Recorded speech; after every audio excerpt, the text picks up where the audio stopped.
সুধী সজ্জন মণ্ডলী, আজকে বীর স্বাধীনতা সংগ্রামী সেনানায়ক নেতাজি সুভাষচন্দ্র বসুর 128তম জন্মদিন। সেই জন্মদিন উপলক্ষে সমগ্র ভারতবর্ষের বিভিন্ন প্রান্তে উদযাপিত হচ্ছে নেতাজি জয়ন্তী। সেই উদ্দেশ্যে আমি দু চারটি কথা তোমাদের সম্মুখে তুলে ধরব। সুধী সজ্জন মণ্ডলী, আমরা জানি বীর সেনানায়ক নেতাজি সুভাষচন্দ্র বসু 1897 খ্রিস্টাব্দের 23শে জানুয়ারি জন্মগ্রহণ করেছিলেন। আর ওনার সেই জন্মের তারিখ 23শে জানুয়ারি, সেই দিনটিকেই প্রতি বছর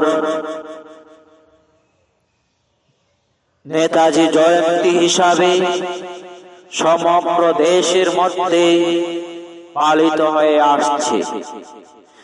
সেই নেতাজি সুভাষচন্দ্র বসু, যিনি হচ্ছেন একজন স্বাধীনতা সংগ্রামী বীর সেনানায়ক, যার মধ্য দিয়ে আজকে আমরা সেই ভারতবর্ষকে স্বাধীন করতে পেরেছি, যার মধ্য দিয়ে আমরা সেই ব্রিটিশদেরকে ভারত থেকে বিতাড়িত করতে পেরেছি, যার সাহসিকতায় উদ্বুদ্ধ হয়ে আমরা সেই ভারত বিরোধী অপশক্তিকে ভারত থেকে আমরা বিতাড়িত করতে পেরেছি, যার মাধ্যমে, যার হাত ধরে আমরা সেই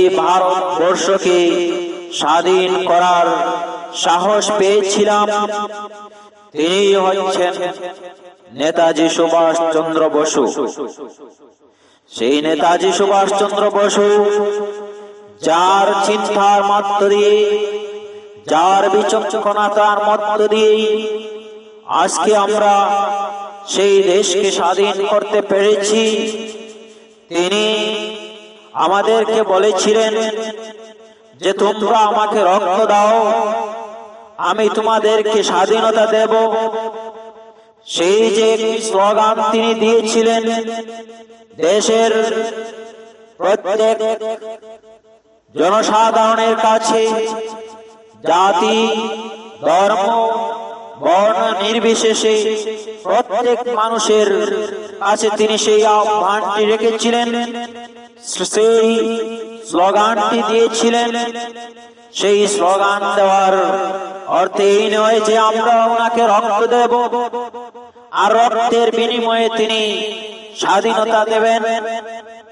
সেই কথাটি দ্বারা তিনি বুঝিয়েছিলেন, কোন সংগ্রাম করতে হলে প্রত্যেক মানুষ নিঃস্বার্থভাবে অগ্রসর হতে হয়। আর যখন মানুষ নিঃস্বার্থভাবে নিজের মৃত্যুকে ভয় না করে অগ্রসর হয়, তখন সফলতা অর্জন করে। একদ্রুপ তিনি বলেছিলেন যে আমাকে রক্ত দাও, অর্থাৎ আমরা যে শরীর থেকে রক্ত বের করে দেব, সেই কথা বলেননি। তিনি বলেছেন যে রক্ত দাও, অর্থাৎ তোমাদের সাহসিকতা, তোমাদের অন্তরের মধ্যে যে সাহসিকতা, সেই সাহসিকতাকে বাহিরে বের করে আনো এবং সাহসের সহিত ইংরেজদের বিরুদ্ধে সংগ্রাম করো, ইংরেজদের বিরুদ্ধে লড়ো, প্রতিবাদ করো। যখন তোমরা প্রতিবাদ করবে তখন ইংরেজরা সেই দেশ থেকে বিতাড়িত হবে। সমগ্র ভারতবর্ষের আমরা প্রত্যেক মানুষ যদি এক হয়ে ইংরেজের বিরুদ্ধে আমাদের স্বাধীনতা, আমাদের অন্তরের মধ্যে যে শক্তি আছে সেটাকে আমরা সামনে আনতে পারি, আমাদের স্বাধীনতার চেতনাটাকে আমরা জাগ্রত করতে পারি, তাহলে নিশ্চিত আমরা সেই ভারতবর্ষ থেকে বিদেশি অপশক্তিকে আমরা বিদায় দিতে পারবো। সেই জন্য তিনি বলেছেন যে আমাকে রক্ত দাও, আমি তোমাদেরকে স্বাধীনতা দেব। আমরা যদি আমরা অন্তর দিয়ে বিশ্বাস করি, অন্তরের মধ্যে আমরা বিশ্বাস স্থাপন করতে পারি যে আমাদের মধ্যে শক্তি আছে এবং সেই শক্তির দ্বারা আমরা ইংরেজকে বিতাড়িত করতে পারবো, আমরা যদি আমাদের মৃত্যুকে ভয় না পেয়ে আমরা অগ্রসর হতে পারি, তাহলে আমরা নিশ্চয়ই আমরা জয় হাসিল করতে পারবো। যার কারণে তিনি বলেছিলেন আমাদের যাত্রা যতই ভয়ঙ্কর হোক, যতই বেদনাদায়ক হোক, যতই খারাপ হোক না কেন, আমরা এগিয়ে যেতে হবে। আমরা যদি এগিয়ে যাই তাহলে আমরা সফল হতে পারবো, আমাদের জীবনকে সফল করতে পারবো। আমরা যদি আমাদের যাত্রাকে ভয়ঙ্কর দেখে আমরা কাপুরুষের মতো পিছনে থেমে যাই, তাহলে কখনো আমরা সফল হতে পারবো না। আমরা অগ্রসর হতে হলে আমরা কখনো মাথা নত করলে হবে না, আমরা বীরত্বের মতো, আমরা বীরের মতো মাথা উঁচু করে চলতে হবে। আর যদি আমরা মাথা উঁচু করে, বীরের মতো মাথা উঁচু করে আমরা চলতে পারি, তাহলে আমরা স্বাধীনতা অর্জন করতে পারবো। তাই তিনি বলেছিলেন যে কখনো মাথা নত করতে হয়, বীরের মতো মাথা নত করো, কাপুরুষের মতো নয়। মাথা নত করতে হয়, বীরের মতো মাথা নত করো, কাপুরুষের মতো নয়। তাই আমরা যদি মাথা নত করতে হয়, বীরের মতো করতে হবে। তাই আমি মনে করি আমরা যদি আমাদের অন্তরের মধ্যে সেই সাহসী সত্তাকে জাগ্রত করতে পারি, তাহলে আমরা সেই ভারতবর্ষকে পূর্ণ একটি ভারতবর্ষ, একটি আদর্শ রাষ্ট্র হিসাবে পরিগণিত করতে আমরা পারবো। তিনি যেভাবে আমাদেরকে বীরত্বের প্রমাণ দেখিয়েছেন, সেই ভারতের স্বাধীনতা সংগ্রামে তিনি যেভাবে বীরত্বের সত্যের প্রমাণ দেখিয়েছেন, তিনি যেভাবে আমাদের সাহসী সত্তাকে জাগ্রত করেছেন, এবং সেই সাহসী সত্তার কারণে আমরা আজ সেই ভারতবর্ষকে স্বাধীন করতে পেরেছি। ওনার সেই পথে সঠিকভাবে চলে আমরা আমাদের দেশকে স্বাধীন করতে পেরেছি। আমি মনে করি যে এই স্বাধীন ভারতের আমরা প্রত্যেকটা জনগণ যদি ওনাকে স্মরণ করি এবং ওনার সেই যে উপদেশ সেইগুলো যদি আমরা মানি এবং সেই উপদেশ মতো যদি আমরা চলতে পারি, তাহলে আমরা একদিন আদর্শ ভারত হিসাবে গড়ে তুলতে পারব। সেই ভারতবর্ষ বিভিন্ন ভাষাভাষী, বিভিন্ন জাতি, ধর্ম, সম্প্রদায়ের মানুষ বসবাস করে। আমরা যদি সমস্ত ভারতবাসী আমরা যদি এক এবং ঐক্যবদ্ধ হতে পারি, আমরা যদি সেই নেতাজি সুভাষচন্দ্র বসুর কথা স্মরণ করে আমরা যদি এক এবং ঐক্যবদ্ধ হই, তাহলে আমরা একটা সমৃদ্ধশালী ভারত হিসাবে বিশ্বের মধ্যে পরিগণিত করতে পারব।